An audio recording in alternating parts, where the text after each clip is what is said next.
बिलावल भुट्टो साहब ने जो स्पीच की है क्वेश्चन आवर के तहत, यहाँ पे सरदार अयाज सादिक साहब ने ही रूलिंग दी थी कि कोई भी इशू जो होगा वो क्वेश्चन आवर्स के तहत नहीं होगा, वो वायलेट हुआ है। तो लेट द रिकॉर्ड स्टेट, एक प्रेसिडेंस हमारे लिए एक सेट हो गया है जो हम लोग अभी फॉलो करेंगे, नंबर एक। उसके बाद अभी आपने रूल सस्पेंड किया है, उनकी स्पीच के बाद इंशाअल्लाह ताला हम लोग यही चीज़ इन्वोक करेंगे। Point number 1। पॉइंट नंबर 2, जनाब स्पीकर बड़ी अहम बात की है, मुझे मालूम है वो करने, ठीक है जनाब स्पीकर। यहाँ पे जिस वक्त बिलावल भुट्टो साहब बात कर रहे थे तो पश्तो की एक कहावत है जिसको हम लोग कहते हैं उब्बा खड़ावल। उब्बा खड़ावल का मतलब ये होता है जनाब के पानी को गदला करना। वो गदला करना वजह क्या है? जब वो बात कर रहे थे जनाब स्पीकर, उनका जो टोन और टेनर और तरीक़ाकार, मुझे माशाल्लाह झलक आ रही थी कि जिस तरह उन्होंने पूरे 2 दिन प्रैक्टिस की है DGISPR साहब के दफ्तर में। जो पाकिस्तान के अवाम इस वक्त कैदी नंबर 804 के साथ खड़े नहीं है। जितने भी बाई इलेक्शंस हुए हैं जनाब स्पीकर, जितने भी बाई इलेक्शंस हुए हैं जनाब स्पीकर, तशरीफ रखें। जितने भी बाई इलेक्शंस हुए हैं जनाब speaker, order in the house, order in the house, उसमें ऑर्डर इन द हाउस, उसमें ये लोग हारते हैं और इत्तेहादी जमातें जीतते हैं। ये साबित करते हैं कि पाकिस्तान के अवाम इस वक्त कहां खड़े हैं और क्यों नहीं। जब कल रात जो पूरे पाकिस्तान ने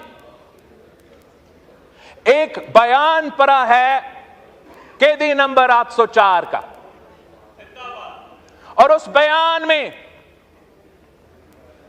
इस शख्स ने अपनी सियासत को चंपाने के लिए, अपने जाती मसले में, अपने अदालत के केसेस में रिलीफ लेने के लिए हर आईनी इदारा पे हमला किया है जनाब स्पीकर।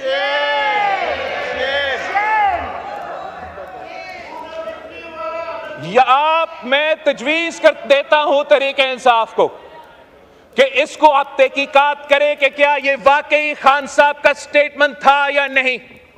इसलिए कल तक हम तो एक बहुत मुस्बत डायरेक्शन में चल रहे थे जनाब स्पीकर। हमने एक ऐसा फोरम बनाया था जिससे मेरा उम्मीद था और है कि हम जमहूरियत और इन इदारों के फायदे में लेजिस्लेशन करेंगे। लेकिन कल रात एक हमला किया है जनाब स्पीकर, जो कि एक बार फिर जमहूरियत पे एक हमला है। ये एक इतना ऐसे प्रोवोकेटिव स्टेप है कि एक तरफ मौजूदा चीफ जस्टिस के खिलाफ कंटेम्प्ट ऑफ कोर्ट किया गया है, दूसरी तरफ आर्मी चीफ ऑफ स्टाफ पे सियासी इल्जामात लगाए गए उस ओहदा को मुतनाज़ा बनाने के लिए। तो जनाब स्पीकर, अगर खान साहब ने ये स्टेटमेंट दिया है तो फिर इस स्टेटमेंट का कॉन्सिक्वेंसेस है हमारे आईन, हमारे कानून के मुताबिक, और उन कॉन्सिक्वेंसेस को उसको भुगतना पड़ेगा। और फिर इनके जमात का जो रोना धोना होगा तब वो हमसे एतराज ना करें। खान साहब ने अगर ये स्टेटमेंट दिया है तो जो मसले खान साहब के लिए बनेंगे और खान साहब की जमात के लिए बनेंगे और खुदा ना खास्ता हमारा जमहूरी निजाम के लिए बनेंगे, वो तो उनका जिम्मेदारी है। अगर ये स्टेटमेंट खान साहब ने नहीं दिया, अगर खान साहब ने ये स्टेटमेंट नहीं दिया तो अब फौरी कायदे हिज़्ब इख्तिलाफ या उनके पार्टी का चेयरमैन एक्सप्लेनेशन दे कि ये ट्विटर अकाउंट अली अमीन साहब चला रहा था, मरवत साहब चला रहा था, इनसे पूछे खान साहब का इससे कोई वास्ता नहीं है। ये क्लैरिफिकेशन देना बहुत ही जरूरी है जनाब स्पीकर। ये जो इल्जामात कर लगे हैं, this is a pattern of an exercise that has been going on since the days of the no confidence motion जनाब स्पीकर। तब से जब हमने एक आईनी जमहूरी कदम उठाने की कोशिश किया कि हम वजीर आजम को ना किसी अदालत के फैसले से ना किसी और अदारा के फैसले से हम इसी हाउस का वोट के अदम एतमाद से घर भेजना चाहते हैं, उसी वक्त जनाब स्पीकर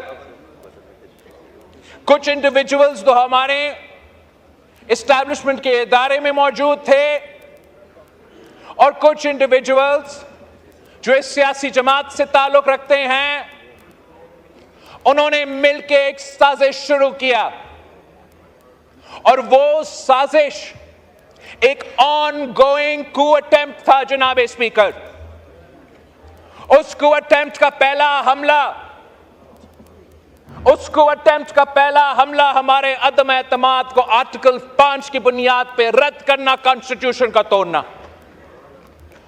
उस कू अटेम्प्ट का दूसरा हमला जबरदस्ती किसी न किसी तरीके से आर्मी चीफ के अपॉइंटमेंट से पहले इलेक्शंस करवा दो। उस ऑनगोइंग कू का तीसरा हमला कि किसी न किसी तरीके से इस अपॉइंटमेंट का प्रोसेस का मुतनाजा करवा दे। एक कोऑर्डिनेटेड एफर्ट के मुताबिक जनाब स्पीकर मीडिया एंकर्स को लॉन्च किए गए, सियासतदान को लॉन्च किए गए और अपना ही आर्मी चीफ के खिलाफ एक साजिश जारी था कि जो भी हो, ये शख्स जिसके बारे में कहा जाता है कि जब वो इंटेलिजेंस चीफ था उसने खान साहब का करप्शन पकड़ा था, जब वो इंटेलिजेंस चीफ था उसने वो करप्शन के सबूत खान साहब के सामने रखा कि आप एहतसाब की बात करते हो, आप इंसाफ की बात करते हो, आप इस पे एक्शन ले।